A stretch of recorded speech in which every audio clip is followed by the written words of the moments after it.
আসসালামু আলাইকুম, আশা করি সবাই ভালো আছেন। অলরেডি 9টা 3 বাজে, তো আমরা ক্লাসে চলে যাচ্ছি সরাসরি। আশা করছি সবার ঈদ অনেক ভালো কেটেছে এবং আপনারা সবাই ভালো আছেন। আমি ঈদের আগে একটু অসুস্থ হয়েছিলাম, তারপর মোটামুটি আলহামদুলিল্লাহ আপনাদের দোয়ায় ভালো আছি। আহ, ঈদের পর সর্বপ্রথম আজকে আমি ট্রেড করেছি, মানে এর আগে আর ট্রেড করা হয়নি। আজকে সর্বপ্রথম করেছি, একটু আগে ছোট্ট একটা স্ক্যালপিং করেছি। আর অলরেডি গতকালকে থেকে মোটামুটি সবার মেসেজিং দেখা এবং গ্রুপগুলোতে এসএমএস দেওয়া শুরু করেছি যে রুটিন অনুসারে ক্লাস শুরু হবে। সো এখন আবার কন্টিনিউ হয়ে যাব কাজে। অ্যাকচুয়ালি যারা জব করে তারা তো মোটামুটি ভালো একটা ছুটি পায়, আর আমরা যারা এই টাইপের ওয়ার্ক করি আমাদের ক্ষেত্রে তো আর ছুটিটা অন্য কেউ দেয় না, সেক্ষেত্রে নিজেকেই বের করে নিতে হয়। তো মোটামুটি ভালো কাটালাম। আমরা সবাই ক্লাসে চলে যাই সরাসরি। স্ক্রিন দেখতে পাচ্ছেন, ক্লাস রেকর্ড হচ্ছে আর আমাকে শুনতেও পাচ্ছেন।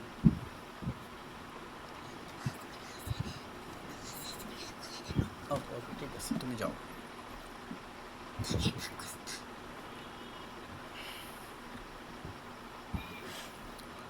তো আমাদের একটু সামারাইজ করা প্রয়োজন যে অ্যাকচুয়ালি আমাদের ঈদের আগে কি আলোচনা ছিল এবং কতটুকু কি পরিস্থিতি ছিল, সেখান থেকে আবার শুরু করা দরকার।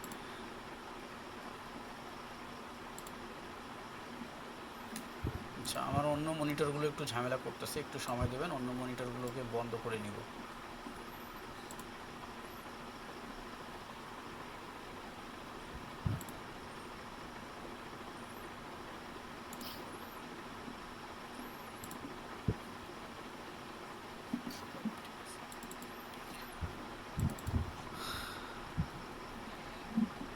তো দ্বিতীয় মাস শুরু হওয়ার পরে ঈদের আগে আমরা 2টা ক্লাস করেছিলাম।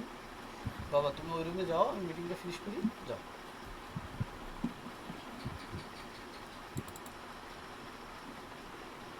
তো লাস্ট আমাদের এখন যে 9টা 3 10 বাজে। নম্বর ক্লাস ছিল, সেই আমাদের 10 নম্বর আজকে ক্লাসে এসে আমরা কনক্লুশন একটা ম্যাটার নিয়ে কথা বলেছিলাম যে মানে 4টা বিষয়ের উপর কনফ্লুয়েন্স সৃষ্টি করে তারপরে ট্রেড নেওয়া। তার মধ্যে ক্যান্ডেল ছিল, ক্যান্ডেল অ্যালগো, সাপোর্ট রেজিস্ট্যান্স ছিল, হায়ার হাই হায়ার লো ছিল, আর তারপরে ছিল হচ্ছে আমাদের মার্কেটের ট্রেন্ড, যে হায়ার হাই হায়ার লো বা লোয়ার লো লোয়ার হাই ধরে কিভাবে মার্কেটের ট্রেন্ডটাকে খুঁজে বের করা যায়, এই ছিল। আর এর সাথে আমরা একই সাথে এটাকে অ্যাডজাস্ট করেছিলাম যে support resistance, breakup structure, change of character, higher high higher low, মার্কেটের ট্রেন্ড, এই সব কটা বিষয় একসাথে চিন্তা করে কিভাবে মার্কেটের গতিবিধিকে বের করা যায়, যে মার্কেট কোন দিকে যাবে, এর পরবর্তী স্টেপ কি সহজেই বের করা যায় সেটা। আর তারপরে আমরা একটা কোড নিয়েছিলাম, সেই কোডটা নিয়ে আমরা কথা বলেছিলাম যে এই কোড ইউজ করে, অর্থাৎ এই ইন্ডিকেটরটা ইউজ করে কিভাবে আমরা এখানে আবার ড্রয়িং করে পরবর্তীতে এই ডিসিশনগুলো আমরা নিতে পারি। এবং আমরা লাইভ সে উদাহরণগুলো দেখেছিলাম যে কোথায় অর্ডার ব্লক আছে, সেখান থেকে চেঞ্জ অফ ক্যারেক্টার হচ্ছে এবং ট্রেন্ড লাইনকে ফলো করেই মার্কেট কোন দিকে যাচ্ছে।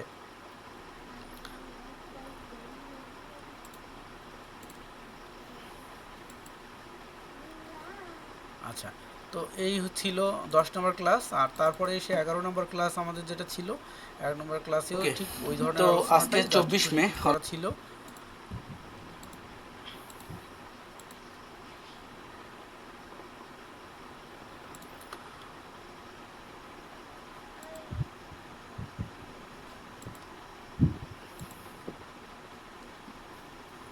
আমরা ওইটার উপরেই যদি প্যাটার্নকে অ্যাডজাস্ট করা যায় যে কোন প্যাটার্ন আসলে মার্কেট কি। বাবা, তুমি আমাকে ডিস্টার্ব করো না, তুমি প্লেইং করো, আমি তুমি করি।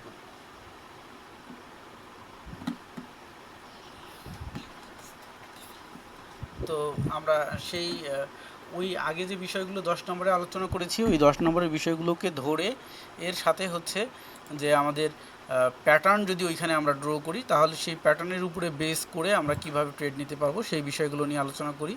এবং তার সাথে আমরা এখানে লাইনারকে সেট আপ করি, যে যেহেতু break of structure, change of character, তারপরে হচ্ছে ইকিউএস এবং অর্ডার ব্লক এখানে এস্টাবলিশ আছে, ট্রেন্ড লাইন আমরা নিজেরা ড্র করতে পারি। তো আমরা হরিজেন্টালি যেটা আমরা সাপোর্ট রেজিস্ট্যান্স ড্র করতাম, হরিজেন্টালি সাপোর্ট রেজিস্ট্যান্সের সাথে আমরা এবার এটাকে আড়াআড়িভাবে যদি সাপোর্ট রেজিস্ট্যান্স এবং ট্রেন্ড লাইন হিসাবে ইউজ করে ট্রেড নেওয়ার চেষ্টা করি তাহলে ব্যাপারটা কেমন হয় সেটাকে আমরা দেখেছিলাম। তো অ্যাকচুয়ালি যেটা হলো কোনো একটা বিষয়ে যখন আমরা ডিসিশন নিতে চাই, যে সাপোজ আমি ইন্টারমিডিয়েট পাস করেছি, তো এখন আমি আমার গ্র্যাজুয়েশনের জন্য ভর্তি হব, যে অনার্সে বা যে লেভেলে ভর্তি হব, যে কোন সাবজেক্টে ভর্তি হব বা কোনটাতে কি করলে কেমন হবে, আমরা এটা করার জন্য দেখা যায় একজন সিনিয়র পার্সনের সাহায্য নেই, যে ভাইয়া আমি এখন এটা করতে চাই, তো এখন আমি এটা কি করব আসলে, আপনি আমাকে একটু উদাহরণ দেন বা আমাকে একটু বুঝাই দেন। তো তখন কিন্তু যে ডিসিশনটা আমাদেরকে দেয় সে আমাদের ফ্যামিলির অবস্থা, আগামী 4 বছরের খরচ চালাইতে কেমন হবে, অনেক কিছু বিষয় বিবেচনা করে সে আমাদেরকে ডিসিশন দেয়। কাইন্ড অফ এখানেও যদি আমরা ডিসিশন নিতে যাই, তো এই যে বিষয়গুলো আমরা দেখে আসছি পূর্বের আগের মাসের কথা বাদই দিলাম, সর্বশেষ 2টা ক্লাসে যে কটা জিনিস দেখে আসছি ওই কটা জিনিস দেখেই আমাদেরকে ট্রেড করতে হবে। আচ্ছা, তো আজকে আরেকটু অ্যাডভান্স লেভেলে ঢুকে যাব। যত দিন যাবে তত কিন্তু টপিক বাড়বে, আলোচনা বাড়বে, তার সাথে বিপদও বাড়বে। বিপদ যেটা বাড়বে সেটা হচ্ছে যে পূর্বেরগুলো ভুলে যাওয়ার সম্ভাবনা থাকবে, আর পূর্বের জিনিসগুলো যদি ভুলে যাওয়া হয় তাহলে নতুন জিনিসগুলো নিয়ে আবার ভেজাল সৃষ্টি হয়ে যাবে।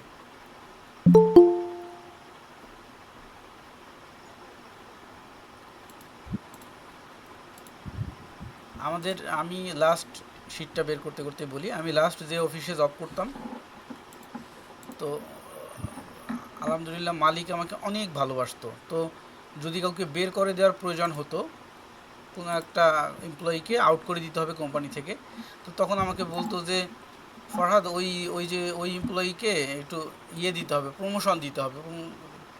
তো উনি তো খুব একটা ভালো কাজ করে না, উনি একজন সিনিয়র অফিসার হিসেবে আছে, ভালো কাজ করে না, ওনাকে বের করে দিতে হলে ওনাকে প্রমোশন দিতে হবে। কারণটা কি, যে উনি যে পরিমাণ কাজ করে কোম্পানির খুব একটা উপকারেও আসে না, উনি ওনার পদবি টিকিয়ে রাখার জন্য টুকটাক কাজ করে। এখন ওনাকে বের করে দিতে গেলে তো ওনার একটা বড় দোষ লাগবে, বড় দোষ ছাড়া তাকে যদি বের করে দিতে যায় কোম্পানি, তাহলে কি করতে হবে, 3 মাসের স্যালারি দিয়ে দিতে হয় উপরে, তো কোম্পানির লস। এই জন্য কোম্পানি কী করে, তাকে প্রমোশন দেয়। প্রমোশন দেয় কী লেভেলে, যেমন উনি একজন সিনিয়র অফিসারের ক্যাপেবল, তাকে প্রমোশন করে ম্যানেজার করে দেওয়া হয়। কি ম্যানেজার, অ্যাসিস্ট্যান্ট ম্যানেজার, তার একজন সিনিয়র ম্যানেজার থাকে, অ্যাসিস্ট্যান্ট ম্যানেজার, সিনিয়র ম্যানেজার থাকে যাতে কোম্পানি বৃহৎ লসে না পড়ে। আর এই সিনিয়র ম্যানেজারকে বলা হয় যে আপনি দীর্ঘদিন যাবত দায়িত্ব পালন করতেছেন, আপনি 7 দিন বা 15 দিনের জন্য ছুটিতে যান, ঘুরে আসেন কোথাও, ট্যুরের ব্যবস্থা করে দেওয়া হয়। আর অ্যাসিস্ট্যান্ট ম্যানেজারকে ওনার দায়িত্বটা দিয়ে দেওয়া হয় যে তুমি এই দায়িত্বটা পালন করো, আর তুমি আজকে থেকে অ্যাসিস্ট্যান্ট ম্যানেজার, একটা কাগজ টাগজ সবই দিয়ে দেওয়া হলো, প্রমোশন লেটার টেটার, এবং বেতনও ইনক্রিজ করে দেওয়া হয়। অনেক ক্ষেত্রে বেতন ইনক্রিজ করে দেওয়া হয় না, শুধু প্রমোশন দেওয়া হয়, যে প্রমোশন দেওয়া হলে পরের বছর আবার তোমার বেতন ইনক্রিজ হবে। তাতে হয় কোম্পানির কী লাভ, যে বেতন বাড়ায় দিতে হলো না, একটা প্রমোশন দিয়েই হলো, আর ওকে তো 2 দিন পর বের করে দিবেই। কীভাবে বের করে দিবে, একটা মানুষ নতুন পদবিতে যাওয়ার পর ওইটা ম্যানেজ করার তার ক্যাপাবিলিটি নাই। আগে সে 10টা কাজ করতো, এখন তার ঘাড়ে পুরো একটা টিমের দায়িত্ব পড়ে গেছে। এবার সে কী করবে, ওইখানে নতুন নতুন যায় 1000টা ভুল করবে, কুলায় উঠতে পারবে না, অবশেষে কী করবে, কোম্পানি রাগারাগি করবে, সেই করতে করতে সে নিজেই চলে যাবে চাপে, অথবা কী করবে, ভালো একটা ভুল করবে, ওই ভুলের উপরে তার একটা পানিশমেন্ট হবে যে 3 মাসের স্যালারি নাই, অথবা তুমি 3 মাসের জন্য সাসপেন্ড। তখন সে 3 মাসের জন্য আর প্রাইভেট কোম্পানি সাসপেন্ড হয়ে না থেকে সে চলে যাবে। এটা হলো থিওরি, ভদ্রলোকের থিওরি, কর্পোরেট থিম। তো এখন মজার ব্যাপার যেটা হইলো, যে আমি এই কথাটা এখানে কেন বললাম, এখানে হচ্ছে যে একজন ছোটো ট্রেডার মনে করেন স্কাল্পিং শিখবে,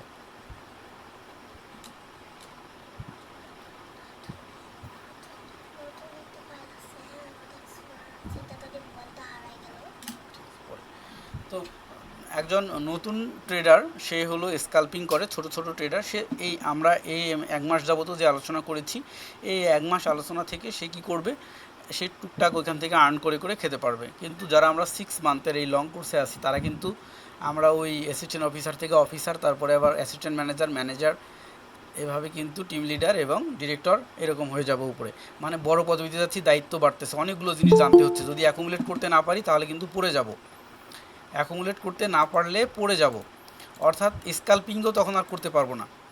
আমি এটা বোঝাইতে চাইছি যে পূর্বের পয়েন্টগুলোকে ধরে রাখতে হবে, হয় নোট করে বা যেভাবেই হোক ধরে রাখতে হবে, এবং নতুন পয়েন্টে যাইতে হবে। আজকে কিন্তু নতুন পয়েন্টে চলে যাচ্ছি এবং হায়ার পয়েন্টে একদম চলে যাচ্ছি। সর্বপ্রথম আমি এই নোটটা আপনাদেরকে আগে দিয়ে দিই, অনেকের ফোনে এটা সেভ হবে না, একটু পিডিএফ করে দিই। File save. বাবা তুমি ওই রুমে যে প্লেইং করো, আমার ডিস্টার্ব হচ্ছে।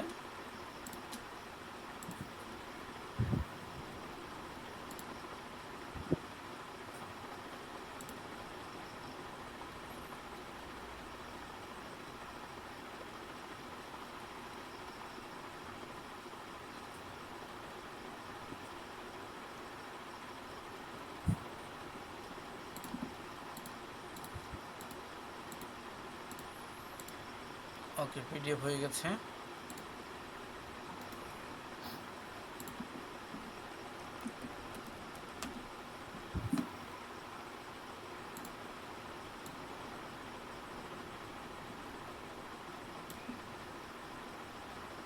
আচ্ছা, এই যে নোট ফোল্ডারের ভিতরে ফাইলটা আপলোড হচ্ছে। ওকে, এই ফাইলটা আপনাদের লাগবে, ফাইলটা ছাড়া ট্রেড করতে পারবেন না। সেক্ষেত্রে ওইখানে যদি লজিক আছে, এই জন্য ফাইলটা আগে দিয়ে দিলাম।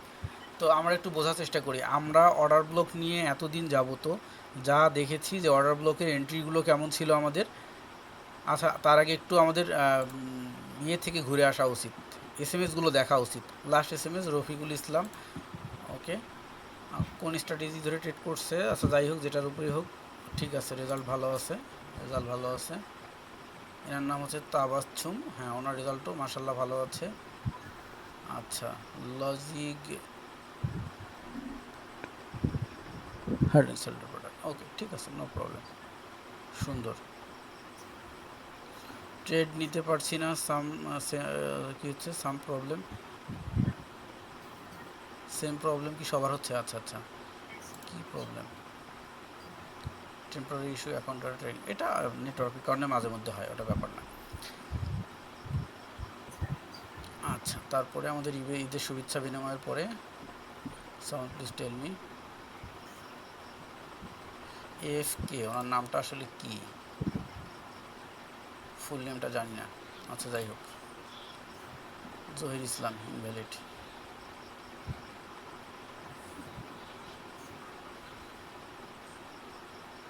আচ্ছা, তোফায়েল আহমেদ বলছিল যে বিকাশ উইথড্র মাঝে মাঝেই বন্ধ থাকে আর বাইন্যান্স দিয়ে রেট কমে যায়।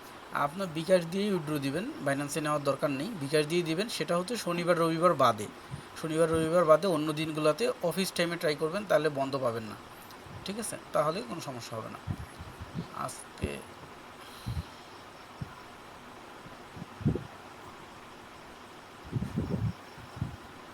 আচ্ছা, উনি বলছে, পবিত্র রায় বলছে আমার অবস্থা নাপিতের গল্পের মতো হয়ে গেছে, এখন এখান থেকে বের হওয়ার উপরে কি। ও রাইট, এটা নিয়ে আমি কথা বলতেছিলাম যে পূর্বের অবস্থাগুলোকে ভুলে যাওয়া যাবে না। এই যে নতুন জিনিসে গেলে, যে ওই যে নাপিতের গল্প শুনেছিলাম, যে আগে শুধুমাত্র ইয়ে করতো, শুধুমাত্র কোনো কিছু না জেনেই খুর দিয়ে না আসিলটাকে কেটে দিয়ে ডিটল লাগাই দিত, আর পরে যখন ব্লাড গ্রুপ এই সেই অমুক তমুক অনেক কিছু ডাক্তারের কাছে শিখছে, তখন আর কাটতেছে না, তো ভয় পাচ্ছে কাটতে। এই পরিস্থিতি হয়েছে আমাদের পবিত্র রায়ে। তো এটা এটা আপনার ভয়ের কোনো কিছু নাই, এই পরিস্থিতিতে আমিও ভুগছি, এই পরিস্থিতিতে এক সময় আমিও ভুগছি। তো সেক্ষেত্রে এটা নিয়ে ভয়ের কোনো কিছু নেই, ওটা কেটে ওঠার উপায় আমি বলে দিই সহজেই। একটু আগে যেটা বললাম, যে নোট আউট করে, পয়েন্ট আউট করে, যেভাবেই হোক, যে আমি কি কি পয়েন্ট শিখছি আর কি কি পয়েন্ট আমার একখানে অ্যাকুমুলেট করে চিন্তা করে ট্রেড নিতে হয়। ওই যে আমরা 11 নম্বর ক্লাসে, 10 নম্বর ক্লাসে আলোচনা করছি, 10 নম্বর ক্লাসে আলোচনা করছি, পূর্বে এক মাসে যা শিখে আসছি সবগুলোর চিন্তাভাবনা একখানে। আমি আরেকটু যদি মানে সংক্ষেপে বলি, ব্যাপারটা খুব কঠিন করে নেওয়ার দরকার নেই। সর্বপ্রথম উদ্দেশ্য হচ্ছে আমাদের ইনকাম করা। ইনকাম করার জন্য উদ্দেশ্য কী, যে এখানে কিভাবে মার্কেট কোন দিকে যায়, কখন হায়ার প্রাইসে যায়, লোয়ার প্রাইসে যায়, এটা বোঝা। আর এটা বোঝার জন্য দরকার হলো কি, একটা লজিক বা স্ট্র্যাটেজি। এই স্ট্র্যাটেজিটার এই মান নির্ণয় করার জন্য দরকার হচ্ছে কি, একটা ইন্ডিকেটার। আমাদের কাছে ইন্ডিকেটার আছে, স্ট্র্যাটেজি আছে, তারপরে জানা দরকার হচ্ছে কোথায় প্রয়োগ করতে হয়, কীভাবে প্রয়োগ করতে হয়, সেটা আমরা এই ট্রেনিংয়ে শিখছি। এখন তাহলে আপনার এইখান থেকে বের হওয়ার উপায় হচ্ছে আমি কী কী শিখছি, এবং ট্রেডের চেক লিস্ট তৈরি করা, যে চেক লিস্ট দেখে দেখে ট্রেড করা। আপনি যখন ট্রেড করতে বসবেন, যে আমি কী কী বিষয় চিন্তা করে ট্রেড করব, এই কটা বিষয় চিন্তা করে ট্রেড করব, শেষ।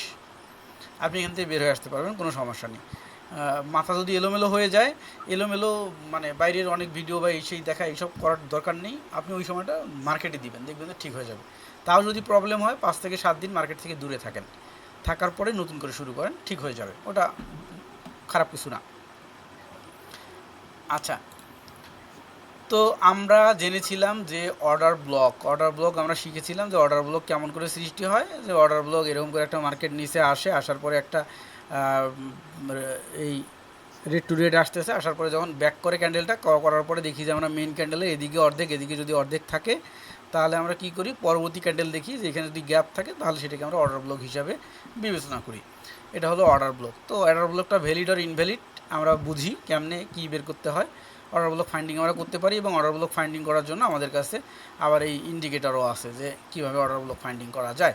সো অর্ডার ব্লক নিয়ে আর কোনো ঝামেলা নেই। অর্ডার ব্লকের এন্ট্রিগুলো তাহলে কোন জায়গায় ছিল, আমাদের ফার্স্ট এন্ট্রিগুলো যারা আমরা ছোটো ছোটো স্কাল্পিং ট্রেড যারা আমরা করি ছোটো ছোটো, তাদের এন্ট্রি ছিল যে এইখানে অর্ডার ব্লক হয়েছে, পরবর্তী ক্যান্ডেল এইটা, তার মানে আপনার এইখানে হচ্ছে আপনার ট্রেড পজিশন, এখানে ট্রেড পজিশন, এই যে হলো টিপি, আর এই হলো আপনার এসএল।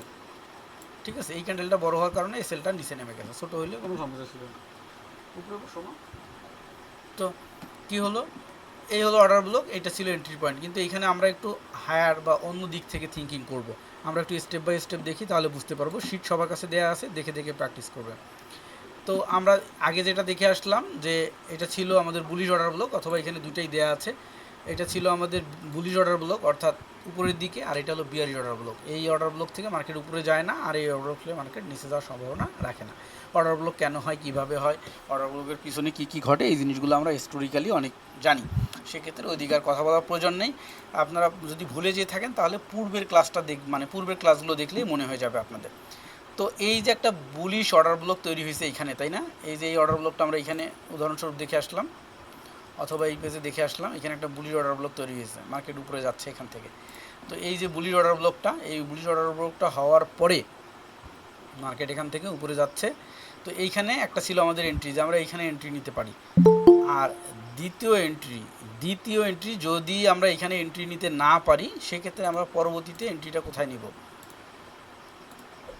এর পরবর্তীতে এন্ট্রিটা এই অর্ডার ব্লক আমাদের টান দেওয়াই থাকবে। পরবর্তীতে যখন মার্কেট ঘুরে আবার এইখানে আসবে, এসে আমরা দেখব যে এরকম একবার দুইবার মিনিমাম এরকম হবে যে মার্কেট একদম নিচে নেমে যায়নি, অর্ডার ব্লকের ভিতরে ঢুকছে কিন্তু অর্ডার ব্লকের নিচের লাইনকে ক্রস করে নিচে যায়নি।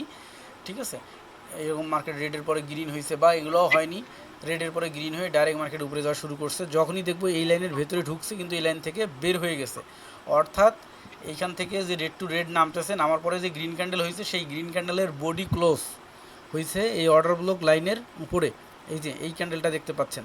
তাহলে এইখানে আমরা এন্ট্রি নিয়ে নেব এইখানে, যে এটা হচ্ছে আমাদের বুলিশ অর্ডার ব্লক। এটা কিন্তু কনফার্ম একদম, আপনাদের মার্কেটে কিন্তু এরকম দেখে মিলাই আপনারা এইভাবে ট্রেড করবেন। তো স্টপ লস কোন জায়গায় হবে, এই যে এখানে মার্ক করে দেওয়া আছে, এটা হচ্ছে এন্ট্রি, আর এই যে স্টপ লস হচ্ছে এই অর্ডার ব্লকের নিচের লাইনের একটু নিচে। ঠিক আছে, এবার হলো এখানে টিপি আপনি নিতে পারবেন একদম, এই যে সুইংটা আসছে, এই লাস্ট সুইংয়ের হাই, এটা হলো টিপি 2, আর লাস্ট সুইং থেকে নামার সময় যেখানে ড্রপিং করছে, এটা হলো টিপি 1। ঠিক আছে, আমি কিন্তু স্কাল্পিংয়ের কথা বলছি না, স্কাল্পিংয়ের অধ্যায় আমাদের শেষ হয়ে গেছে, আমরা এখন সেকেন্ড মান্থে আসছি। এখন আমরা সুইং ট্রেডের কথা বলছি, একটু বড় ট্রেড, যেখানে কি না আমরা একটা ট্রেডে 20 পিস 22 পিস করে আর্ন করতে পারবো, অথবা যদি ভ্যালু বেশি হয়, আমাদের ইনভেস্টমেন্ট বেশি হয়, আমরা আরও বেশি করে আর্ন করতে পারি। এবং এখানে যদি আমরা ক্যান্ডেলের টাইমিং আওয়ার বৃদ্ধি করে দিই, সেক্ষেত্রে আমরা দেখা যাবে যে এখানে বিগ ইনভেস্টমেন্ট করতে পারি। ঠিক আছে, ফর্মুলা একটাই, লজিক একটাই। আপনি যদি 1 মিনিটের ক্যান্ডেলে এই অর্ডার ব্লক দেখেন, তাও যে ঘটনা ঘটবে, আপনি যদি 15 মিনিটের ক্যান্ডেলে দেখেন, তাও একই ঘটনা ঘটবে। আবার যদি আপনি 1 ডের ক্যান্ডেলে দেখেন, একই ঘটনা ঘটবে। ঠিক আছে, তো এই হচ্ছে লজিক, এই হচ্ছে আমাদের এন্ট্রি পয়েন্ট, এই হচ্ছে আমার স্টপ লস, আর এই হচ্ছে টিপি। আর টিপি 1 হচ্ছে এই যে ড্রপিং এরিয়া। ঠিক আছে, এটা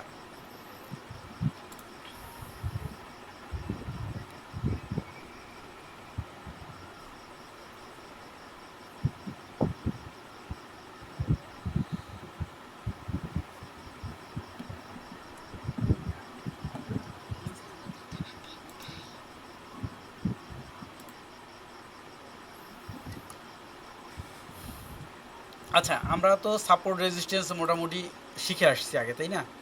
সাপোর্ট রেজিস্ট্যান্স শিখে আসছি। তো এখন কথা হলো যে এই সাপোর্ট রেজিস্ট্যান্স নিয়ে একটু কথা বলতে হবে এখানে এসে। সেটা হচ্ছে এই যে সাপোর্ট রেজিস্ট্যান্স আছে, এখানে সাপোর্ট রেজিস্ট্যান্সকে বোল্ড করে ড্র করা হয়েছে। হ্যাঁ, বোল্ড করে ড্র করার পিছনে কারণ হচ্ছে এখানে একটা হচ্ছে উইক ধরে আর একটা হচ্ছে বডি ধরে, ঠিক আছে? এই এক লাইন হচ্ছে উইক ধরে, এক লাইন হচ্ছে বডি ধরে। এই কারণেই করা হয়েছে উইক এবং বডি ধরে, যে ফ্যাক্ট ব্রেকআউটটা বোঝার জন্য, ঠিক আছে? আপনারা তো ফ্যাক্ট ব্রেকআউট জানেন যে মার্কেট দেখা যায় যে কি সাপোর্ট রেজিস্ট্যান্স মানে সাপোর্ট বা রেজিস্ট্যান্সকে ব্রেকআউট করে ফেলছে, সেক্ষেত্রে হয়তো বা মার্কেট ডাউনে চলে যাবে। আমরা এরকম থিঙ্কিং করি। যেমন যদি আমরা এই জায়গাটাকে একটু মার্ক করে বোঝার চেষ্টা করি, তাহলে ক্লিয়ারলি বুঝতে পারবো যে আমাদের এইখানে এসএনআর ড্র করা ছিল উইক ধরে, মনে করেন। তো উইক ধরে যখন ড্র করা ছিল, আমরা দেখতে পাচ্ছি যে এই যে উইক ধরে ড্র করছি, ঠিক আছে, রেসপেক্ট করছে, ব্রেকআউট করে গেছে। মার্কেট যখন ফিরে এইখানে আসছে, যখন এই যে ব্রেকআউট করে নিচে চলে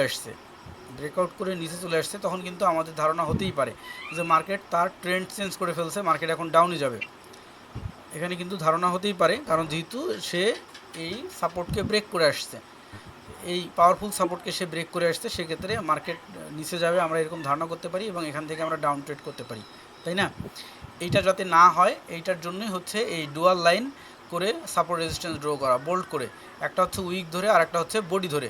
তো যখন আমরা এরকম উইক ধরে এবং বডি ধরে ড্র করব, তখন যেটা সুবিধা হবে যে এটাকে ব্রেক করে আসছে, ব্রেক করে আসার পরে যে এই যে বডি ধরে যখন করা আছে, তখন আমরা দেখতেছি যে বডি ধরে যে সাপোর্টটা ড্র করা আছে, এটাকে ব্রেক করেনি।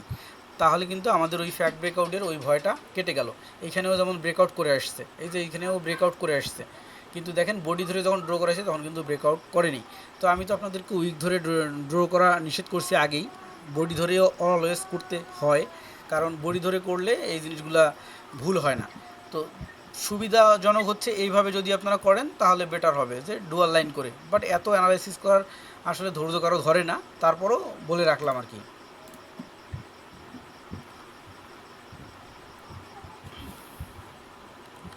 তো সাপোর্ট অ্যান্ড রেজিস্ট্যান্স, এই সাপোর্ট অ্যান্ড রেজিস্ট্যান্স যে ফর্ম হয় এখানে হায়ার হাই হায়ার লো ধরে যে সাপোর্ট রেজিস্ট্যান্স ফর্ম হয়, সেটা কীভাবে ফর্ম হয় সেটা তো আমরা জানি।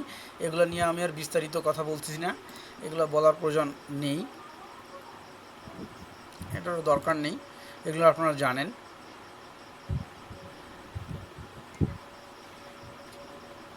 এই যে প্রথমে যেটা বলে আসলাম একদম প্রথম ফর্মুলা, যে অর্ডার ব্লক এখানে হলো, যারা আমরা স্ক্যালপার ট্রেডার তারা এখানে এন্ট্রি নিয়েছিলাম, আর পরবর্তীতে মার্কেট যখন ডাউন এসে এখান থেকে আবার রিটেস্ট শুরু হয়েছে, সো এখানে আমরা এন্ট্রি নিতে পারবো। সো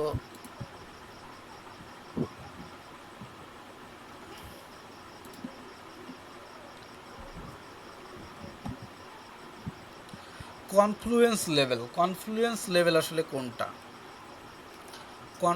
এই কনফ্লুয়েন্স কথাটাকে নিয়ে কিন্তু আমরা এর আগে আলোচনা করছি, আগের এই 10 নম্বর ক্লাসে। সম্ভবত নোটটা হচ্ছে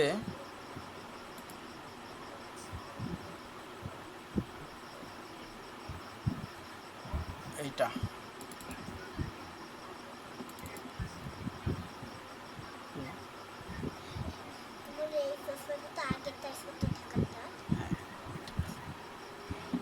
কনফ্লুয়েন্স নিয়ে আমরা এখানে কথা বলেছিলাম যে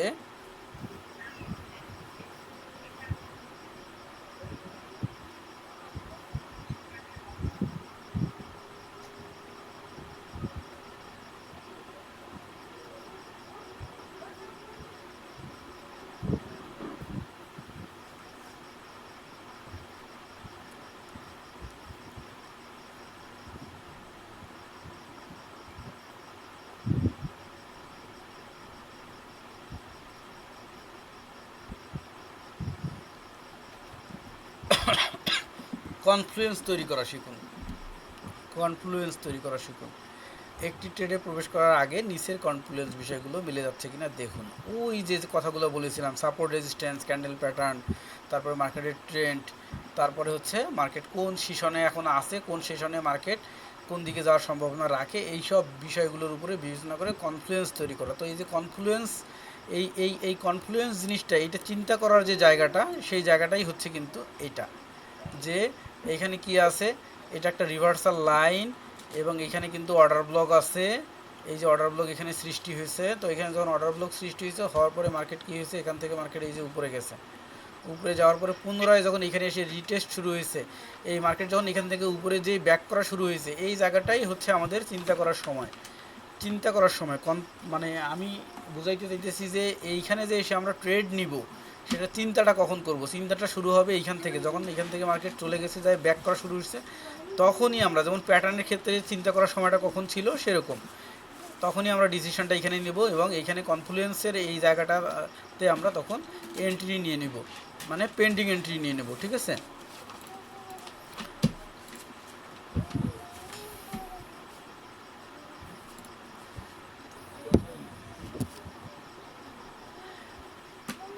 আচ্ছা, আমরা ছোট্ট একটা জিনিস, এইগুলো ব্যাপার নিয়ে আসলে আলোচনা করার প্রয়োজন পড়ে না, তারপরও একটু বলে যাই চোখের সামনে যেহেতু আসছে। তো একটা হলো যে ইনএফিসিয়েন্সি, আর একটা হলো ইমব্যালেন্স। এই জায়গাটা যে মার্কেট এখান থেকে একদম যদি প্রথমটাতে দেখি, অথবা যে মার্কেট যে এখানে অর্ডার ব্লক হলো, অর্ডার ব্লক হওয়ার পরে এই যে গ্যাপটা হয়, অর্ডার ব্লক ভ্যালিড আর ইনভ্যালিড, এই যে গ্যাপটা হয়, এই গ্যাপটার এই জায়গাটাকে বলা হয় ইমব্যালেন্স আর ইনএফিসিয়েন্সি। অর্থাৎ এইখানে ইনএফিসিয়েন্ট সেলার, মানে আমি এটা বাংলায় একদম উদাহরণস্বরূপ বলেছিলাম আগের ক্লাসে, যে এইখানে বায়ারের প্রেশারটা এত বেশি আছে যে সেলারের ওইখানে কোনো উপস্থিতি নেই, যার কারণে মার্কেটটা এত উপরে উঠে গেছে। এবং ওই সময় এরকম উদাহরণ দিয়েছিলাম যে মার্কেট যেহেতু এখান থেকে উপরে উঠে গেছে, তো এইখান থেকে মার্কেট এই পুনরায় আবার ব্যাক করার সম্ভাবনা বেশি। ব্যাক করার সম্ভাবনা বেশি থাকে কেন? এই যে উদাহরণস্বরূপ আমরা এখানে দেখে আসলাম যে মার্কেট এই যে এখান থেকে একবারে উঠে গেছে, তো যাওয়ার পরে মার্কেট এখানে পুনরায় ব্যাক করার সম্ভাবনা বেশি, অর্থাৎ ব্যাক করে ফিরে আসার সম্ভাবনা বেশি। এখানে লং ট্রেড নেওয়া যাবে না, শর্ট ট্রেড নিতে হবে, অর্থাৎ স্কাল্পিং করতে হবে যদি এরকম বড় ক্যান্ডেল হয়। আর যদি ছোটো ক্যান্ডেল হয় তাহলে আবার লং ট্রেড নেওয়া যাবে। আর এইখানে এসে যখন আবার ব্যাক করবে, ব্যাক করার পরে কিন্তু পুনরায় আবার এখানে আপনি ট্রেড নিতে পারবেন, তবে লং ট্রেড নয়, সুইং ট্রেড নিতে পারবেন। কারণ হচ্ছে যেখান থেকে ব্যাক করছে মার্কেট কিন্তু পুনরায় মিনিমাম সেখানে যাবে, তারপরে কই যাবে সেটা পরে স্টোরি।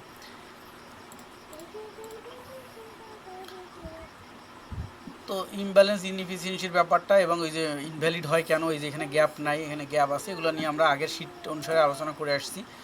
এই শিটে আর ওগুলোর প্রয়োজন পড়বে না আলোচনা করার। এই যে no gap, invalid order block, এগুলা একটু ভিন্ন ডিজাইনে সাজানো, এই জন্য আপনাদের চোখে নতুন হইতে পারে, কিন্তু একই জিনিস।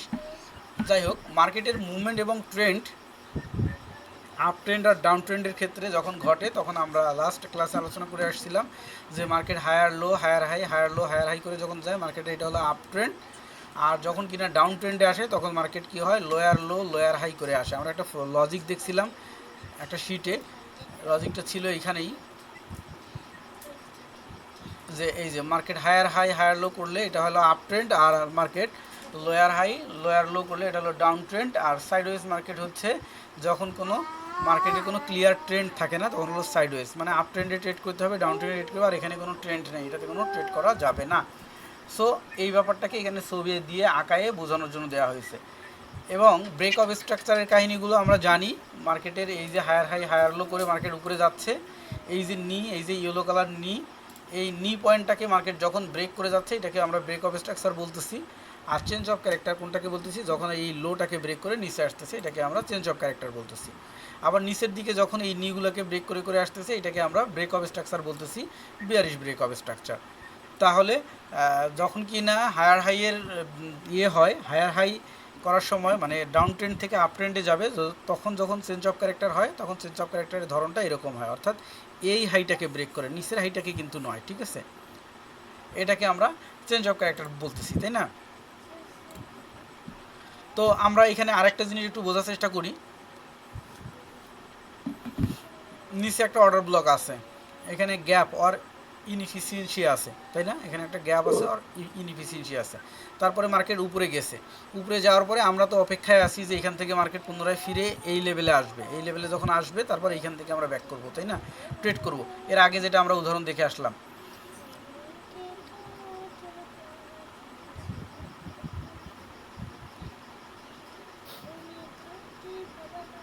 এই যে এর আগে যে উদাহরণ দেখে আসলাম যে মার্কেট এখান থেকে আপ ট্রেন্ডে গেছে, আপ ট্রেন্ডে যাওয়ার পরে পুনরায় ব্যাক করে যখন আবার এই অর্ডার ব্লকে আসছে তখন এখান থেকে রিটেস্ট শুরু হয়েছে। ঠিক আছে, এইবার এটার ভিন্নধর্মী ঘটনা যেটা ঘটতে পারে সেটা নিয়ে কথা বলবো। ভিন্নধর্মী ঘটনা ওইটা ছাড়া এরকম ঘটতে পারে যে মার্কেট এখানে একটা ব্রেক অফ স্ট্রাকচার হয়েছে, হওয়ার পরে অর্ডার ব্লক হয়েছে, অর্ডার ব্লক হওয়ার পরে মার্কেট কী হলো, উপরে যাচ্ছে, ব্রেক অফ স্ট্রাকচার হয়ে উপরে যাচ্ছে, উপরে যে মার্কেট আবার নিচে আসছে, কিন্তু এই পরিমাণ নিচে আসে নেই, এই পরিমাণ নিচে না এসে পুনরায় এখানে একটা অর্ডার ব্লক সংগঠিত হয়েছে।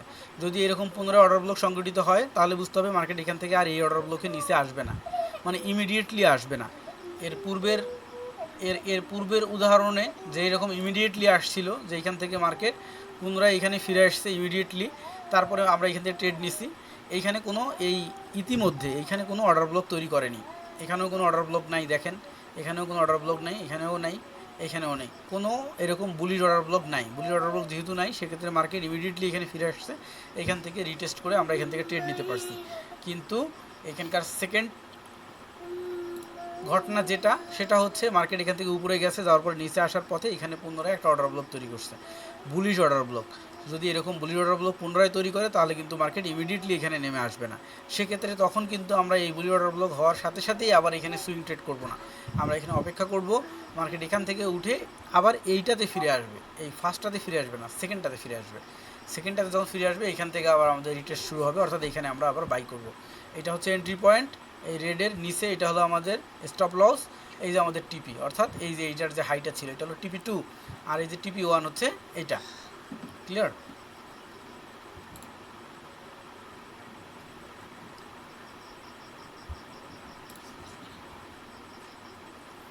আচ্ছা, invalid order block, valid order block এগুলো আপনারা জানেন, সো এগুলো নিয়ে পুনরায় কথা বলার প্রয়োজন নাই। এখন কথা বলো এইখানে ট্রেন্ড নিয়ে একটা কাহিনী আছে। এগুলো মার্কেটে আপনারা যখন থাকবেন লং টাইম থাকলে এরকম কোশ্চেন জাগবে, আর কোশ্চেনগুলো জাগলেই কিন্তু তখন এই জিনিসগুলো মাথায় আসবে। লং টাইম মার্কেটে না থাকলে বোঝা যায় না। যেমন যদি আমরা ধরি যে এই মার্কেটটাতে সর্বপ্রথম ট্রেন্ড কি,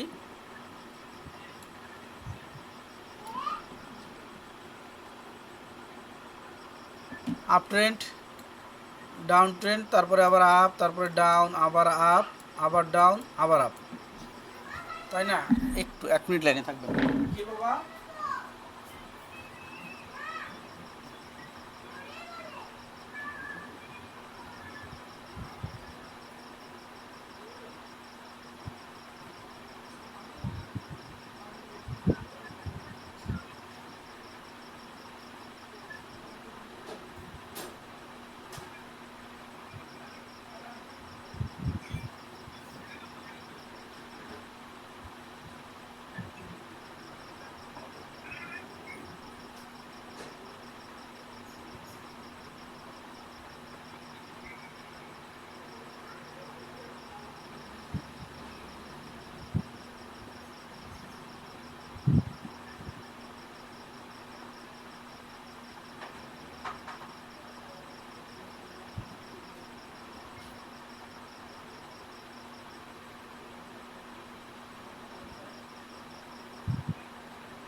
আচ্ছা, তো আমরা এখানে যেটা কথা বলতেছিলাম সেটা হচ্ছে যে, সরি আমার একজন গেস্ট আসছে, তো বসতে দিলাম আর কি।